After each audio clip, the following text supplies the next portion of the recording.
केचिद् केवलया भक्त्या वासुदेव परायण अधम धुन्वन्ति काष्णेन निहारमिव भास्करः। सभी भगवत भक्तों को जय Shri Shyam steel flexi strong TMT बार, ये स्ट्रॉन्ग के साथ फ्लेक्सिबल भी है। आपदा मुसीबत कोई भी आए, ये घर को अटूट बनाए। जब टीएमटी फ्लेक्सी स्ट्रॉन्ग, तो घर रहे हमेशा के लिए स्ट्रॉन्ग। राधे।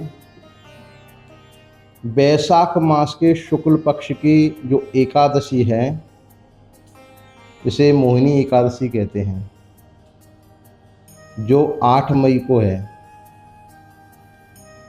पहले दिन ही एकादशी प्रारंभ हो जाएगी, लेकिन वो 7 मई को 10:30 बजे के बाद में प्रारंभ होगी, तो उस दिन व्रत नहीं करना चाहिए।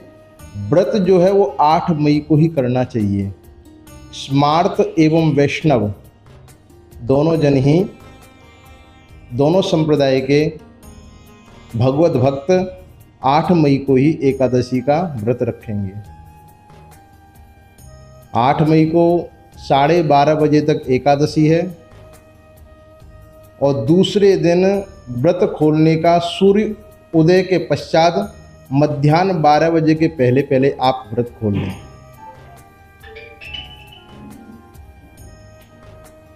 युधिष्ठिर जी महाराज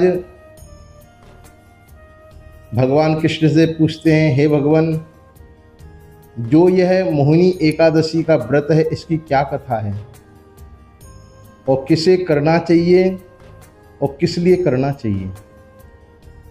तब भगवान कृष्ण कहते हैं, हे धर्मनंदन, जो यह एकादशी है, मोहिनी एकादशी,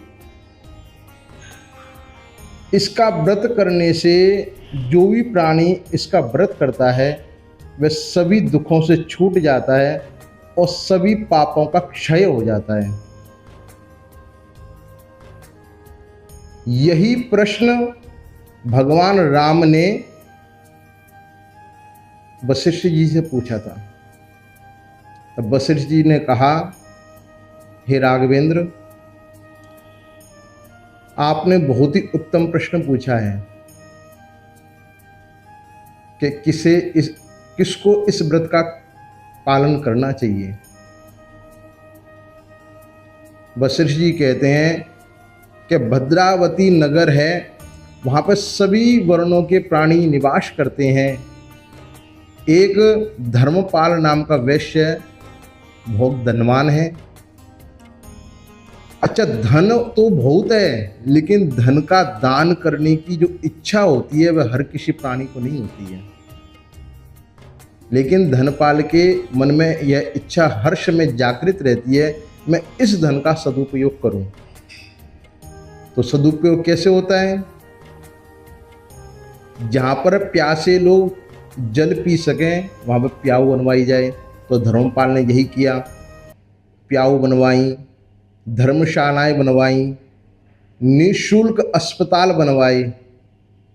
जो अपनी कुंवारी कन्याओं का विवाह नहीं कर सकते हैं, उनमें कुछ सहयोग करके उनका विवाह करवाया। बहुत से सत्कार्य किए, जीवन बहुत अच्छे से चल रहा है।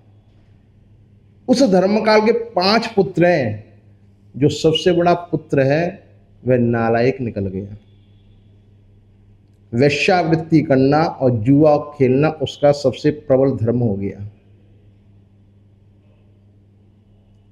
पिता ने सोचा सुधर जाएगा, लेकिन दिन प्रतिदिन वो बिगड़ता ही गया। जब बड़ा हो गया, पिता ने देखा कि अब ये अपने चारों भाइयों को भी बर्बाद कर देगा, तो सबका बंटवारा कर दिया।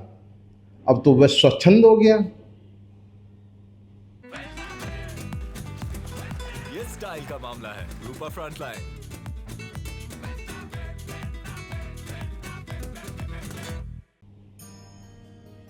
जितना उसको बंटवारे में घर मिला, सोना चांदी मिला, जो भी कुछ प्राप्त हुआ, उसने सारा का सारा वेश्याओं में और गुंडागर्दी में समाप्त कर दिया।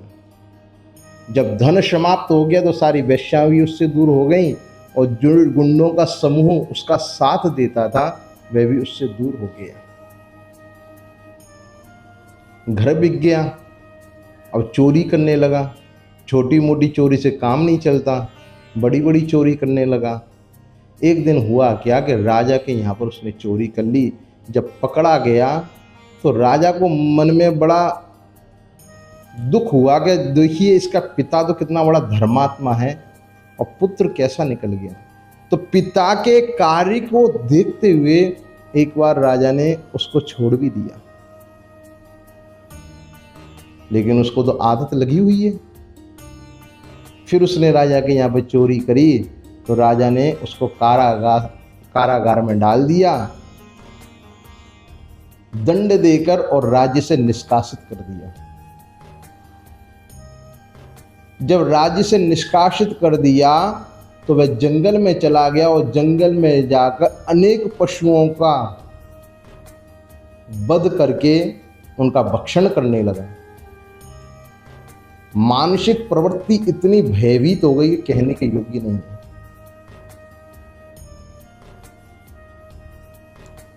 धीरे धीरे धीरे इतना पापी बन गया। एक दिन हुआ क्या कि कौटिल्य ऋषि हैं, उनके आश्रम में वो चला जाता है। उस दिन मोहिनी एकादशी थी। जो कौटिल्य ऋषि हैं वे गंगा जी का स्नान करके गीले वस्त्रों से आश्रम में पधार रहे हैं। तो वह जमीन पर बैठा हुआ है, तो कौटिल्य ऋषि के शरीर के ऊपर जो वस्त्र धारण कर रखे हैं उन वस्त्रों की कुछ बूंदें उसके शरीर पर गिर गईं, तो उसको कुछ सद्बुद्धि प्राप्त हो गई। जब सद्बुद्धि प्राप्त हो गई तो कौटिल्य ऋषि के चरणों में गिरकर प्रणाम करता है और दया भाव से हाथ जोड़ के कहता है, हे भगवान, हे महर्षि, मैंने अपने जीवन को नरक बना लिया है। मेरा जीवन कैसे सुधरे, इस लोक में और परलोक में मेरा भला हो, परलोक में मुझे मोक्ष प्राप्त हो जाए, कुछ उपाय बताएं। तो कौटिल्य ऋषि कहते हैं कि बेटा चिंता मत कर, आज मोहिनी एकादशी है, इस एकादशी का बेटा व्रत कर। इस व्रत के प्रभाव से तेरे सारे के सारे पाप क्षय हो जाएंगे, दूर हो जाएंगे। उसने मोहिनी एकादशी का व्रत किया। व्रत करने से उसको सद्बुद्धि हुई। वह हर महीने दोनों एकादशियों का व्रत करता था। इस लोक में सुख भोग कर अंत में जब उसको मृत्यु का वरण करना पड़ा तो उसको यमराज लेने के लिए नहीं आए, भगवान विष्णु के पार्षद उसके शरीर के अंदर जो आत्मा है उसको लेने के लिए आए। तो मोहिनी एकादशी का जो भी प्राणी व्रत करता है एवं कथा का श्रवण करता है उसके सारे पाप क्षय दूर हो जाते हैं, और जो दुखी प्राणी है उसको इस व्रत का पालन अवश्य ही करना चाहिए। सभी भगवत भक्तों को जय श्री मन्नारायण, जय श्री राधे।